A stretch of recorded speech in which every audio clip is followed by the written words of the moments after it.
से अब आज से हम लोग स्टार्ट करने वाले हैं लीनियर इक्वेशन इनटू वेरिएबल का ये जो टॉपिक है, बड़ा इंपॉर्टेंट टॉपिक है। और ये टॉपिक जो रहेगा हमारा, ये रहेगा type of solution. Type of solution को हम लोगों ने एक नए ढंग से पढ़ने की कोशिश करनी है। और टाइप ऑफ सॉल्यूशन में से एक क्वेश्चन पक्का आना लगभग तय, एक क्वेश्चन फिक्स है इसमें से, ठीक है। और ये आपको जो दिख रहा है ये बड़ा ही अच्छी चीज है। डोंट फॉरगेट टू सब्सक्राइब, ये बेल आइकन है, इसको भी जरूर प्रेस करें। और थैंक यू हमारे साथ जुड़े रहने के लिए। तो बिना देरी के साथ शुरू करते हैं आज का टॉपिक। तो ये रहा। तो टाइप ऑफ सॉल्यूशन में हमें ये चीज पता होनी चाहिए कि कितने तरह के हैं। उसमें सबसे पहले हम बात करेंगे किसी भी लीनियर इक्वेशन को लिखने का तरीका। a1x plus b1y is equal to c1। नया इंटरफेस पे काम कर रहे हैं हम लोग। a2x plus b2y is equal to c2, यही होता है। अब टाइप ऑफ सॉल्यूशन में सबसे पहले आज बात करेंगे इनफाइनाइटली मैनी सॉल्यूशन। कॉपी में नोट कर लेना बेटा, इनफाइनाइटली मैनी सॉल्यूशन, ठीक है। अब इनफाइनाइटली मैनी सॉल्यूशन में हमें क्या क्या चीजें याद रखनी है। पहली बात, a1 by a2 coefficient x के साथ वाला, मतलब ये जो x के साथ वाला है वही हो जाता है a1। यहां पर भी x के साथ वाला, यहाँ पे y के साथ वाला, यहाँ पर भी y के साथ वाला, ठीक है। b1 by b2 is equal to c1 by c2, पहली बात। दूसरी चीज ये रखनी है आपको याद कि इसका ग्राफ कैसा होता है। ग्राफ इसका होता है कोइंसिडेंट लाइन ग्राफ। क्या होता है बेटा? Coincident line graph. तीसरी बात आपको ये चीज याद रखनी है कि सॉल्यूशन ये क्या होता है, ये कंसिस्टेंट होता है। क्या होता है बेटा? कंसिस्टेंट सॉल्यूशन होता है, कंसिस्टेंट सॉल्यूशन, ठीक है। इतना है समझ। अब इस चीज का मतलब क्या है, कंसिस्टेंट और इनकंसिस्टेंट का मतलब क्या होता है। अब कंसिस्टेंट सॉल्यूशन का मतलब क्या है? कंसिस्टेंट का मतलब होता है एटलीस्ट वन सॉल्यूशन हो, एटलीस्ट वन सॉल्यूशन हो, ठीक है। एटलीस्ट वन सॉल्यूशन हो, और इसका है कम से कम एक सॉल्यूशन तो है ही है इसका, ठीक है। तो हमें यही चीज पता करनी थी, इसका एटलीस्ट वन सॉल्यूशन होता है। क्यों? क्योंकि ये कौन सा केस है हमारे पास?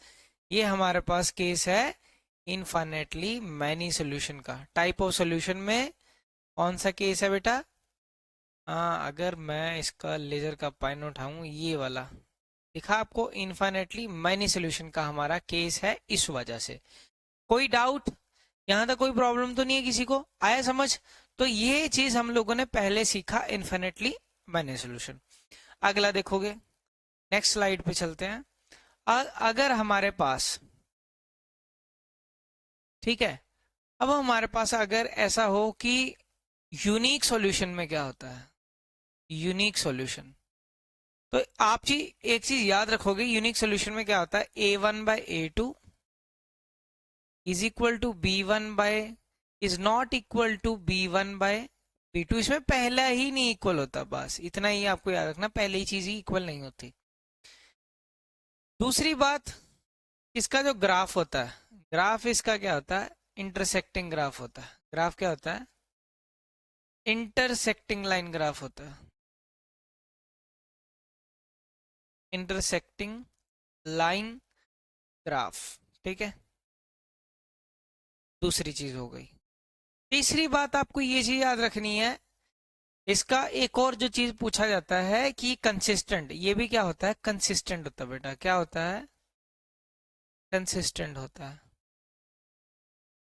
और कंसिस्टेंट क्यों होता है? क्योंकि हमने क्या पढ़ा है कि यूनिक सॉल्यूशन का मतलब भी क्या, कम, यूनिक का मतलब क्या, कम से कम एक तो है ना। यूनिक का मतलब एटलीस्ट, ये यूनिक वर्ड का मतलब क्या है, वन होता है ना। तो कम से कम एक सॉल्यूशन तो है ही इसका, तो ये क्या है, कंसिस्टेंट है।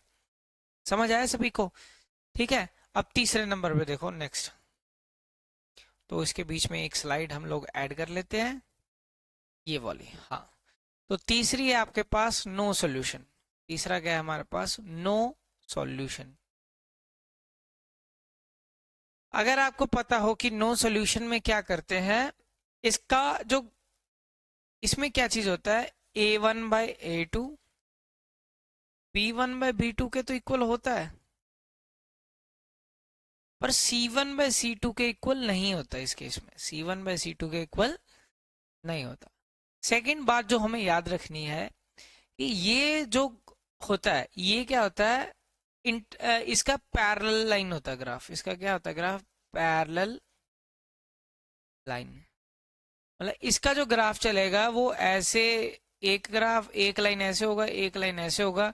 किसी भी ग्राफ के ऊपर ये ऐसे बन जाएगा, ऐसे कोई होगा ग्राफ एक्स और वाई का, ठीक है। तो उसके ऊपर ये इस तरह से बन जाएगा, ठीक है। तीसरी चीज जो इसमें याद रखने वाली बात है, अब ये इनकंसिस्टेंट होता है। क्या होता है, इनकंसिस्टेंट। अब इनकंसिस्टेंट क्यों होता है, क्योंकि हमने क्या पढ़ा, कंसिस्टेंट की definition at least one solution, but इसमें तो बड़ा बड़ा सा लिखा हुआ है कि इसका नो सोल्यूशन होता है। क्या होता है बेटा, नो सोल्यूशन होता है। तो हम लोगों ने ये सारी चीजों को पढ़ने की पूरी कोशिश की। तो फिर से एक बार रिकैप कर लेते हैं। अगर ऐसे लाइन है, एक लाइन ऐसे बना, और इसी के ऊपर दूसरा ग्राफ भी बनेगा, इसी के ऊपर दूसरी लाइन का भी ग्राफ बन रहा है, तो ये कौन सा केस है, ये इन्फाइनेटली मैनी सॉल्यूशन का केस है। कौन सा केस है बेटा, इन्फाइनेटली मैनी सॉल्यूशन। ये तो पता लग गया।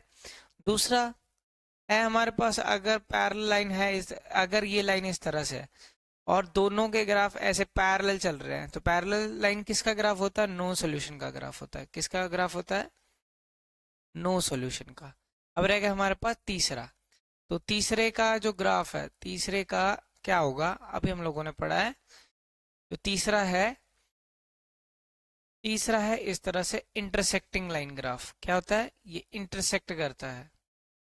तो ये कौन सा होता है, यूनिक सॉल्यूशन। कौन सा होता है, एक तो क्वेश्चन यहाँ से भी घूम के कैसे मर्जी आ सकता है, पर मैंने दो क्वेश्चन लिए हैं आपको आइडिया क्लियर करवाने के लिए, ठीक है। तो चलते नेक्स्ट स्लाइड की तरफ। ये रहा हमारा क्वेश्चन।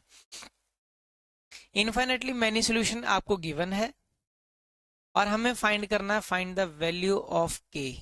इसकी वैल्यू फाइंड करनी है, इस केस में के की वैल्यू फाइंड करनी है। अगर आपने ध्यान से देखा हो तो हमने पढ़ा है कि x के साथ वाला क्या होता है, a होता है। तो a की क्या होता है हमारा, a1/a2 is equal to b1/b2 is equal to c1/c2, यही होता है। a1 की वैल्यू क्या है 2, a2 की वैल्यू क्या है 6, इक्वल टू b1 की वैल्यू y के साथ वाला, यहाँ पे क्या है k-2, k-2, यहाँ पे क्या है 2k-1। अब ये C1 C2, या तो आप ये पूरे को इधर ले जाओ तो बात एक ही बन जाएगी, चाहे आप इधर ही रख लो। कई की बुक्स में इधर ही दिया होता है, कई की बुक्स में इधर शिफ्ट कर देते हैं। तो शिफ्ट करना, दोनों को शिफ्ट करोगे तो साइन पे कोई फर्क नहीं पड़ेगा। ये माइनस के साइन के साथ है, चाहे आप इधर ही रख लो, इधर से भी हमारे आंसर पे कोई इम्पैक्ट नहीं आएगा। क्लियर, समझ गए मेरी बात, क्लियर है सभी को।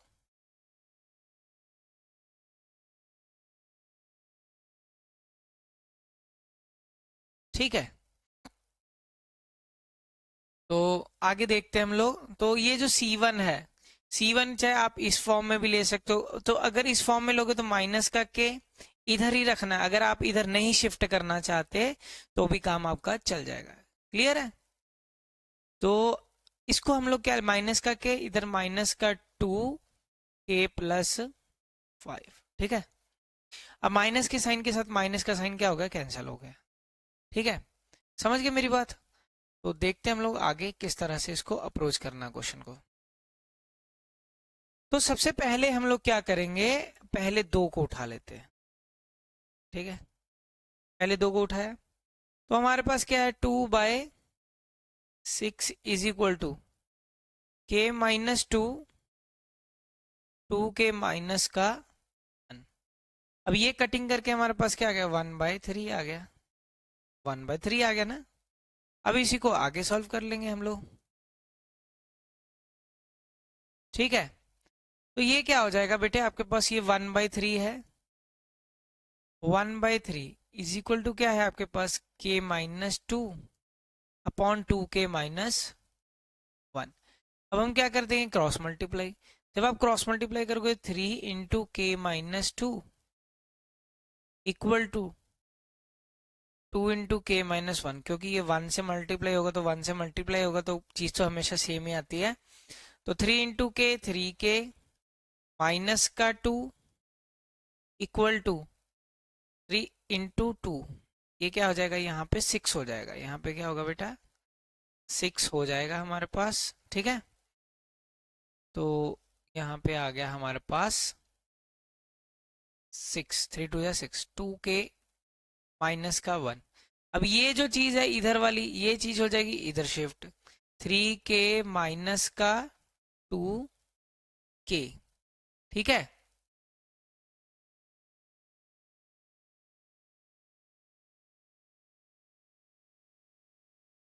इधर ही रहने देते हैं इसको।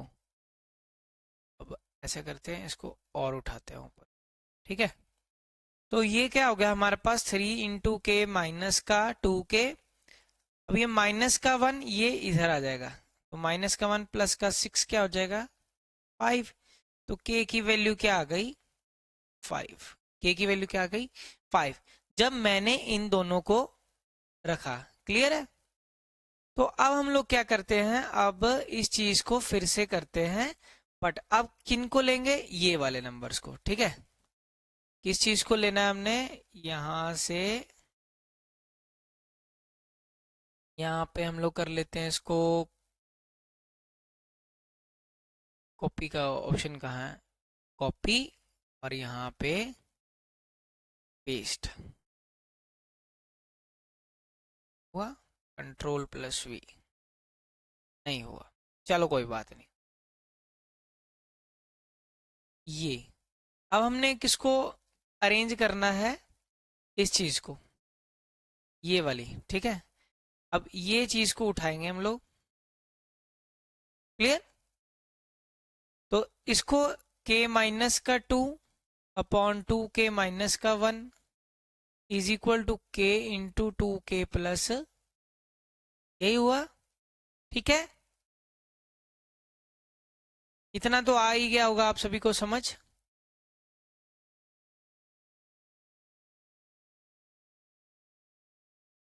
ठीक है, तो आगे देखते हैं। जब हम इसको क्रॉस मल्टीप्लाई करेंगे बेटा, क्रॉस मल्टीप्लाई इस तरह से करेंगे तो ये क्या जाएगा, k-2 into 2k+5 k into 2k-1। ठीक है, वैसे तो मैं ऐसा भी कर सकता था कि ये जैसे ये चीज है, इजी वे में अगर करना होता मुझे,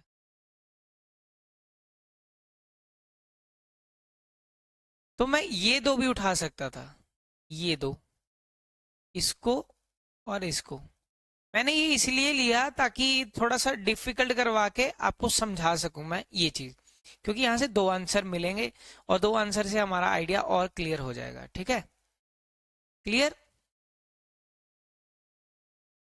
चलो फिर देखते हैं। तो ये जब आप मल्टीप्लाई करोगे k-2 को इसके साथ, तो पहले k मल्टीप्लाई होगा किसके साथ, 2k+5 के साथ, फिर उसके बाद माइनस का 2 मल्टीप्लाई होगा किसके साथ, 2k+5 के साथ, फिर ये इधर k इंटू 2k का स्क्वायर, माइनस का k, माइनस का क्या हो गया, k हो गया।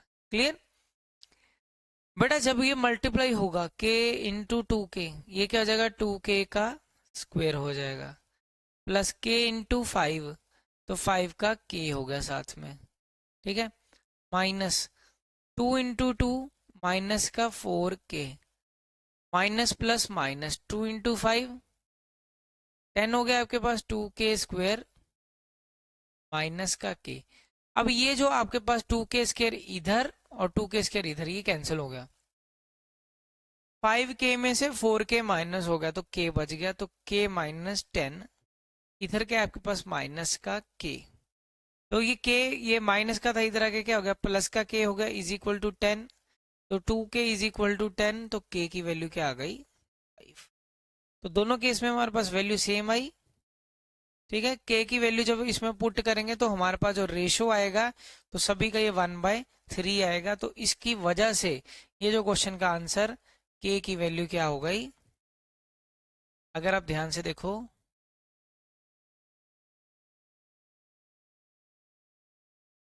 ठीक है। तो ये के की वैल्यू हमारे पास ये चीज आ गई क्योंकि ये सारी कंडीशन सेटिस्फाई कर रहा है। तो जो हमारा आंसर हो गया के की वैल्यू 5 इधर से भी और इधर से भी, दोनों से हमारा आंसर सेम आ गया। क्लियर है सभी को? ये आपको समझ आया होगा। नेक्स्ट करते हैं हम लोग अगला क्वेश्चन। ये रहा, ये no solution find the value of k, ठीक है। फिर वही मैंने सिंपल क्वेश्चन लिया ताकि आपको समझाना था इसमें।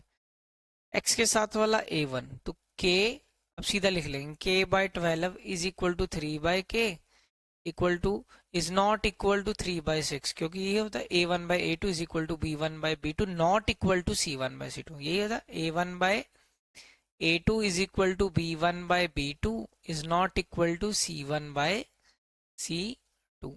क्लियर? अब इसको हम लोग क्या करेंगे बेटा कि इसको और इसको क्रॉस मल्टीप्लाई कर देंगे, k इंटू के का स्क्वायर हो जाएगा, 12 इंटू 3 36 हो गया, ठीक है।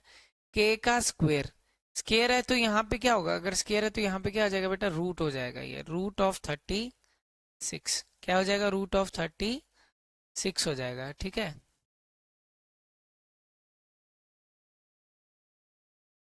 कोई डाउट? ठीक है।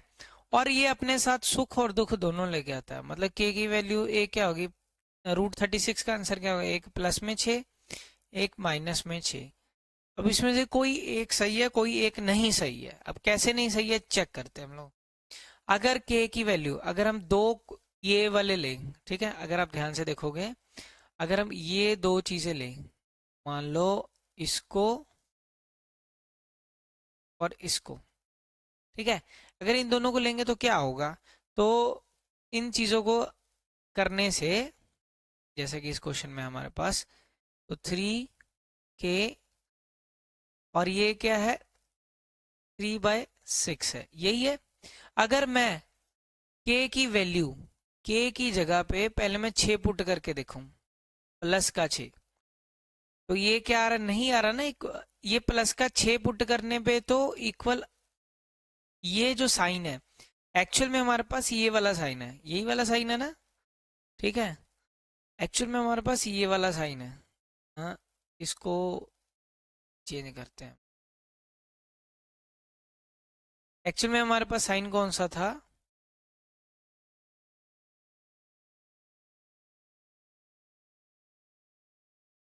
ये वाला है ना, और हमने कौन सा लगा दिया था, ये वाला, ये है ना हमारा साइन। तो हमें यहाँ पे ऐसा ही साइन चाहिए, पर यहाँ पे अगर 6 वैल्यू पुट करे क्या ये साइन आएगा, नहीं, ये साइन नहीं आ रहा इसकी जगह, क्योंकि ये तो बराबर हो गया। ये क्या हो गया हमारे पास, इक्वल टू आने लग गया ना, इक्वल टू आने लग गया। क्या आने लग गया बेटा, इक्वल टू आने लग गया हमारे पास, ठीक है, ये इक्वल टू आने लग गया। पर हमें तो ये तो चाहिए नहीं। अगर मैं k की वैल्यू -6 पुट करूं, माइनस का 6, 3 k की जगह पे माइनस का 6, तो ये इक्वल नहीं आ रहा, ठीक है। तो ये इक्वल नहीं आ रहा ना, क्योंकि ये माइनस का साइन है, ये माइनस का 1/2 आ रहा है, ये प्लस का 1/2 आ रहा है। और इस केस में हमारे पास क्या बन रहा था, दोनों 1/2, ये कटिंग करके ये भी 1/2 ये भी 1/2, ठीक है। तो हमें जो ये केस है इसको रिजेक्ट करना पड़ेगा और इसको एक्सेप्ट करना पड़ेगा। क्लियर? समझ गए? तो हम ये लिखेंगे आंसर में, k की value for no solution, k का वैल्यू क्या होना चाहिए, k का वैल्यू -6 होगा। k का वैल्यू क्या होगा, -6, ठीक है। k का वैल्यू 6 नहीं हो सकता इस क्वेश्चन के लिए,